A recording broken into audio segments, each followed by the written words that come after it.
All right, we finally did it. All right. I think this is the first time we've sat down, just you and I.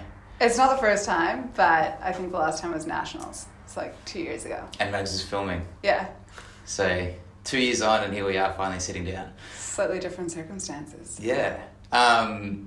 Okay, well, thanks for joining me in the garage. I'd say anytime, but obviously that's not true. Well, maybe I guess just a snippet of how demanding the times have been with a little one and everything else that's going on is that we're now having to schedule podcast recordings or MTM Radio episode recordings in order to get 45 minutes to sit down and chat. So there you go, maybe there's a lesson there for us. The thing that I want to chat about today is something that we somewhat cop a lot of flack for, and that is tracking macros, right? So I think when we started MTMM Radio, the point was always give us a platform to discuss issues that we see coming up regularly, whether it be with clients, whether it be at team meetings. And this is one that always comes up, is that many people who are critical, I guess, of what we do that don't have a fucking clue actually what it is that we do or how we coach automatically see macros in the name, assuming it's all about tracking macros and that's the only approach, and then we get pulled into this you're only perpetuating diet culture and creating really bad habits and obsessive compulsive behaviors of pattern when it comes to food. So that's I guess what I want to debunk, but I think that yeah, it definitely is something that keeps coming up somewhat annoyingly.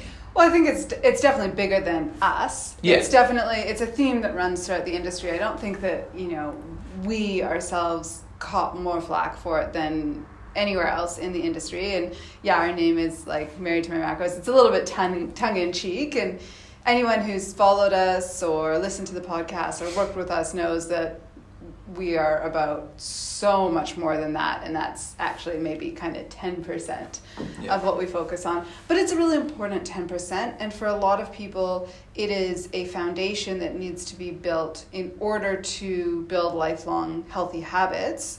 Not for everyone, but certainly for a lot of people. So it is getting a little bit demonized in certain segments of kind of the health and fitness industry, and I think wrongly so. Yeah, it's an interesting conversation to have because there definitely is a push at the moment towards what's being called like intuitive eating and I guess being able to listen to your body's hunger and satiation signals and be able to have that control when you feel like you're full or you feel like you're hungry and listen and dial into those. But I think that number one, it's incredibly hard to have reliable intuition when you have zero base knowledge.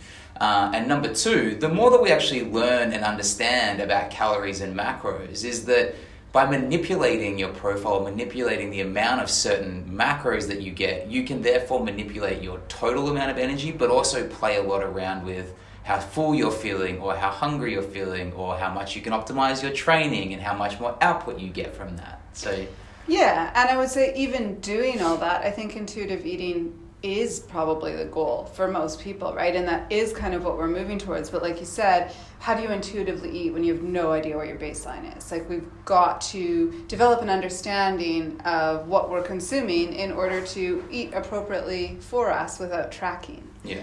Right? I use the line all the time with my clients that like tracking is not the goal. Yeah. Tracking is a tool method to get yourself to the goal. It's the tool.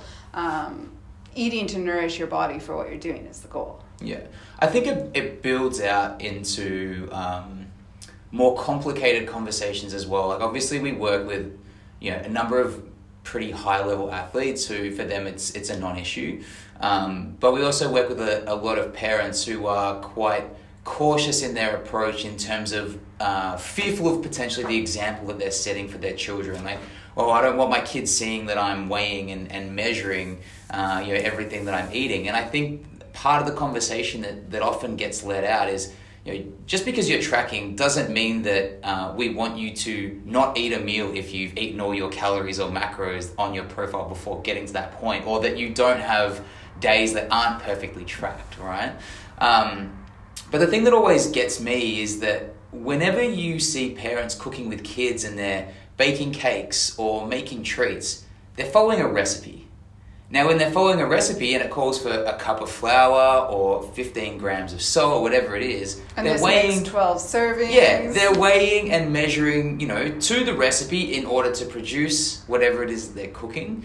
And so for me, I'm like, well, why is one so celebrated and the other one is so demonized? I think it's a lot about the rhetoric and the discussion and the dialogue around that and the conversations that you're having with your children, right? Yeah. I think that maybe for us kind of growing up in the late 80s, early 90s and... Early 90s. Diet culture being what it was at that particular time, I think the discussions and a lot of what we would either overhear or certainly what I would overhear in my household or directly be told was that we can't eat that because that will make you fat, or you don't have this because we're gonna have to go exercise if we eat that. And I think that's the fear that a lot of parents have when thinking about weighing and measuring in front of their kids, is they don't want to pass that on. Yeah. But if we change that discussion to, we want to make sure that we have enough food to give us energy to go play our sport, that's a very different conversation to be having, and it's how we frame what we're doing and the why behind it that's so important. Yeah, the perspective and the context always get let out of the conversation. I know, for some people who are, might find that they get overly obsessed from it, it causes them anxiety because then tracking's not for them. For sure. And it's not that, you have to track in order to progress towards whatever your goals are. But I think that just because it's not great for absolutely everybody doesn't also mean that it's completely useless for everyone, right? And I think to go on from what you just said, that context and that perspective is a vital part of the conversation. I know for me and for a lot of the clients that I work with, especially those who aren't those elite level athletes, we see issues like protein deficiency regularly, and people thinking that they eat a lot of protein, and when you actually measure and track, you start to find out that no, in fact they don't, right?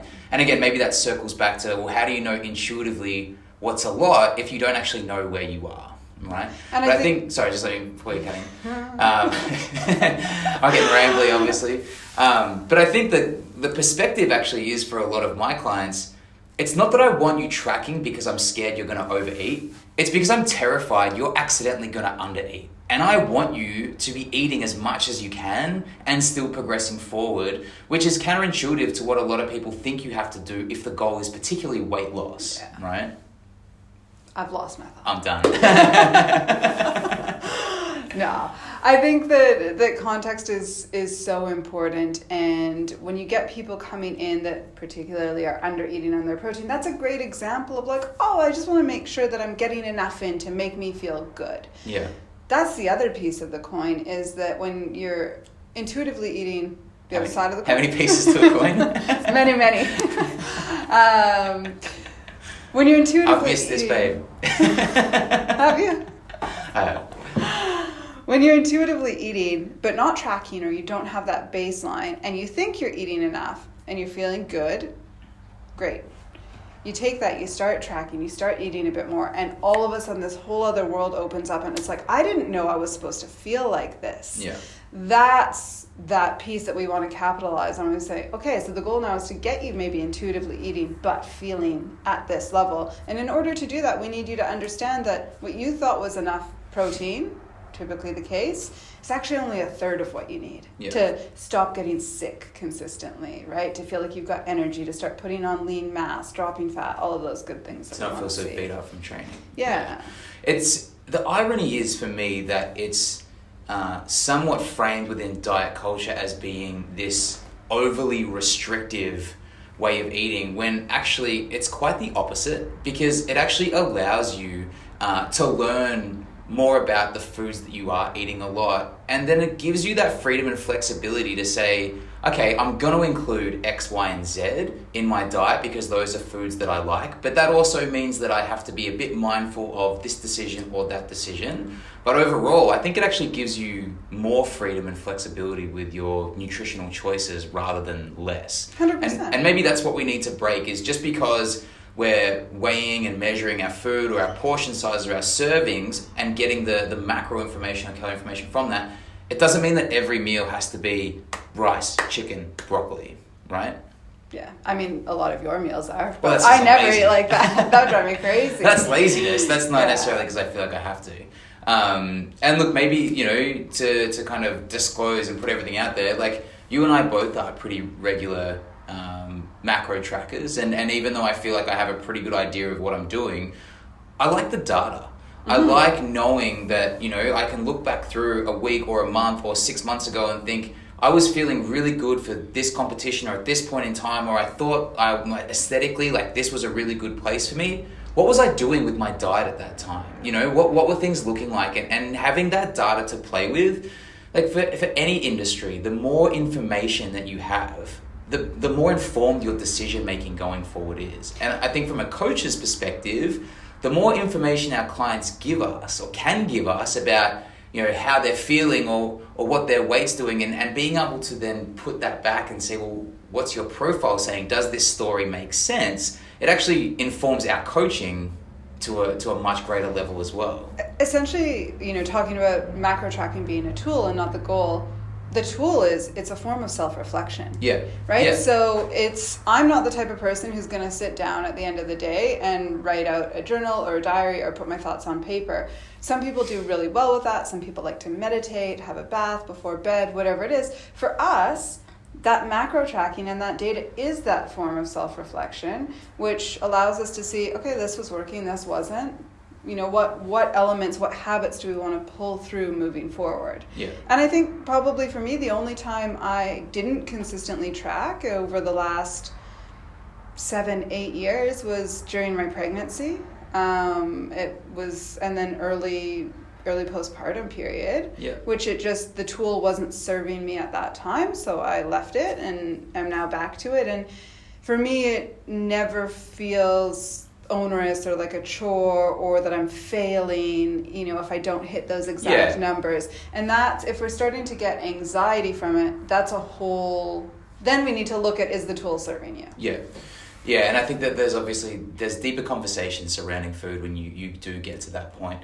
But not just the reflection, it's also the ability to plan out ahead, right? And sort of as you start to shape your week up and see how things are looking, it gives you that ability to say, okay, you know, what meal prep do I need to do? Or what do I need to make sure I'm buying from the grocery store to make sure I have X, Y, and Z, you know, kind of covered.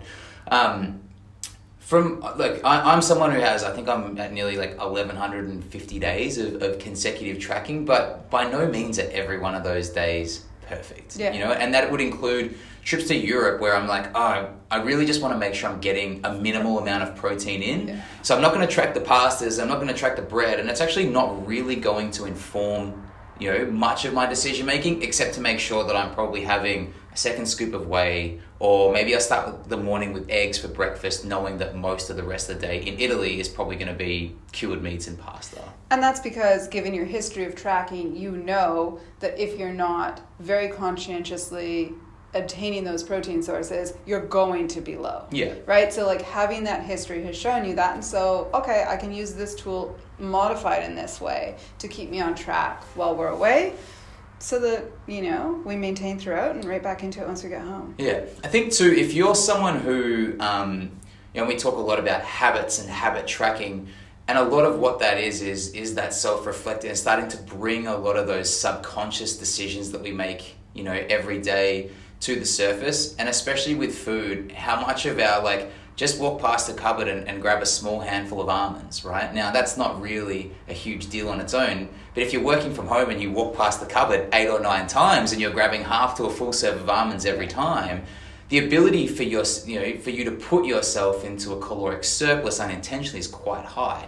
Having to actually stop, break that habit or behavior because you're then going to weigh the serve of almonds or track the serve of almonds, it's just another kind of, again, tool to actually bring a lot of that, like, subconscious decision making around food, like, to the surface. I know you talk a lot with a lot of your clients about how every decision that you make is either going to take you one step closer towards your goals or one step further away. And when only 10% of those decisions for the day are conscious decisions, if that. Yeah, and the other 95% are subconscious, the more of those kind of unconscious, subconscious decisions, whatever you want to call it, you can bring to the surface and start to actually act on or modify, the more steps you're going to progress towards your goal and the less you're going to have detracting you from it, right? Yeah. I think anything that particular moment where you can stop and think about the decision that you're about to make. Now that might not mean that you always stop from making the actual decision, but anything that's going to provide that moment of self-awareness when making a decision, whether it be to eat or not eat something, to choose or not choose something, whether that be water or soda or juice, whatever it is going to help you overall regardless of what your goal is. So I think for me, like we said, macro tracking is the tool, not the goal, right? And I think that there's going to be certain populations or certain individuals that it's not an appropriate tool for. Or individuals who it's not an appropriate tool at this particular time. But at the end of the day, whether you're counting, even if you're not counting your macros or your calories, they're still counting, right? Yeah. They're still counting towards whether you're moving away from or toward your goal. And so things that can help develop that awareness around them, are more than likely going to be helpful, even if it's just for short periods of time while you start to learn about what your habits and behaviors are. This kind of ties in, and I'm going to spring this one on you because this isn't something that we discussed, but it's a very similar conversation around daily weighing in, right? Now again, for myself and the amount of data, for me, I'm able to get on the scales and take the data, input it in, and be able to look and see over time. I quite like seeing what the fluctuations are, whether they're going up or down. But that's taken a period of time to get to, where you can get on the scales and not let that number emotionally ruin the rest of your day or want you just to kind of can everything else. But I think like weighing in or getting on the bathroom scales, it's a similar concept to kind of like tracking your food, right? It's a tool, right? Yeah. Does this tool serve you? I'm the same. I like a daily weight because I can see those fluctuations and I know we're going to see those oscillations, right? Whether you're trying to gain weight, whether you're trying to lose weight, it's never going to be linear. It's always going to oscillate up and down.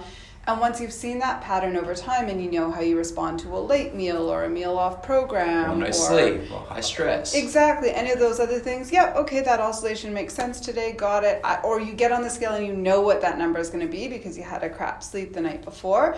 It can actually provide a sense of comfort and maybe even a sense of, yep, I'm in control of this. I got this. It's all good. It's when that number becomes triggering that, again, that tool is no longer serving you and we may want to remove that for a period of time. Or even for a lot of my clients, I will have them just flick the scale from kilos to pounds or vice versa, whatever they are not used to using.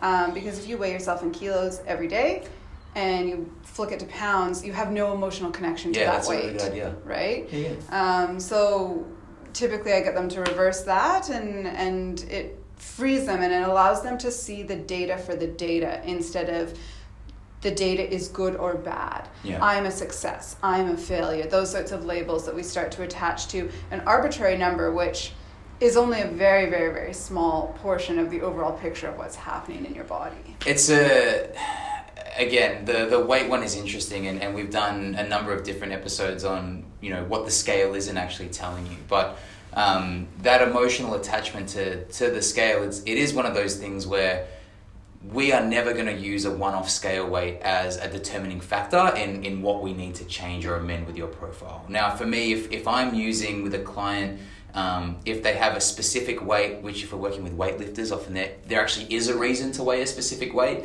then I want them weighing in almost every day so that we can actually make decisions off a 10-day trend or a 12-day trend or compare averages rather than just those kind of anomaly weigh-ins, which if you're only weighing in once a week, how do you know you're not having to catch it on your highest day for the week and then making decisions or your lowest day your highest? And then making decisions based off anomaly readings, right? Yeah, definitely. And I think that's particularly true for your female athletes, right? Who you're going to see a cyclical weight cycle over the course of the month as well. It's so vital that we're either getting more weights for those people or we're getting less weights and we're having a really open discussion about what those weights mean and how much we rely on them and how much we change our programming based off them or not. Yeah. Okay. So maybe if you are someone who finds the weighing, measuring, and tracking a cause of anxiety, or if you're that same person that hasn't got the ability to emotionally disconnect from the scale, then it might be time for you to set some goals that can measure your progressive steps forward that aren't reliant on those two things. And habits are a really good one to track, whether it be how much water you're drinking, how many steps are you taking a day, how many times did you manage to get to the gym this week, all these other metrics that are going to still progress you forward if you continue to build on them and keep them consistent, that don't necessarily have to be weighing and measuring your food and weighing and measuring your scale weight. And I would challenge, I think a lot of the people that really love their data and they love tracking and daily weighing and also wear a Whoop and are tracking their sleep and love their numbers, like that's fine, but we can get a little bit too tied into that and a little too disconnected from what we're actually feeling. And what the result often is this massive anxiety because it's never good enough, because your numbers can always be better. Yeah, you right? could always be leaner, you could always be lighter, you could always be sleep stronger. better, you could always have more green days, like it can always be better. And so we need to really, for those individuals in particular, develop some goals that are very much, like you said, habit related or a little bit more subjective feeling related.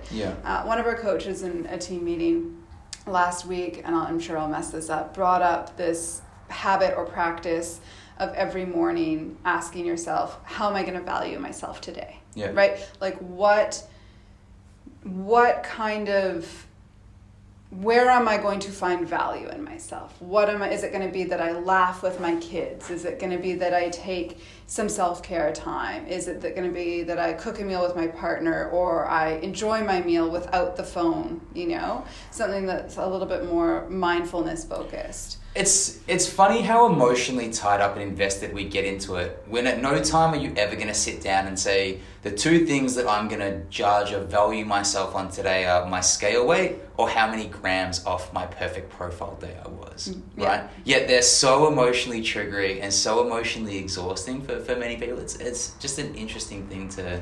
And how many emails do you get that are, start off with, it was a good week, or it was a bad week, and it's because of the scale weight, or the grams off the profile, and it's like, oh, but I PR'd in the gym and I took my, and I did all of these other great things, but it was a bad week because these numbers aren't perfect. I think it circles back to, what's your goal?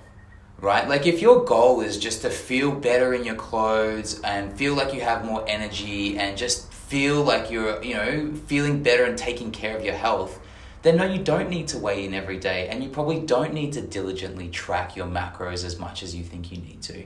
But if your goal is if you need to drop a weight class before your next comp in 4 weeks, or if we have you wanting to get on stage at 6% body fat by a certain day, then those goals are much more regimented in approach because of what they are. The actual process to achieve those goals is going to need to be much more detailed than otherwise, right? I do agree with you there. I think that a lot of the stigma that surrounds kind of macro tracking comes from that other group, though, that I just want to feel better in my clothes, I want to feel good, faster, lighter on my runs, I just want to feel good in my body.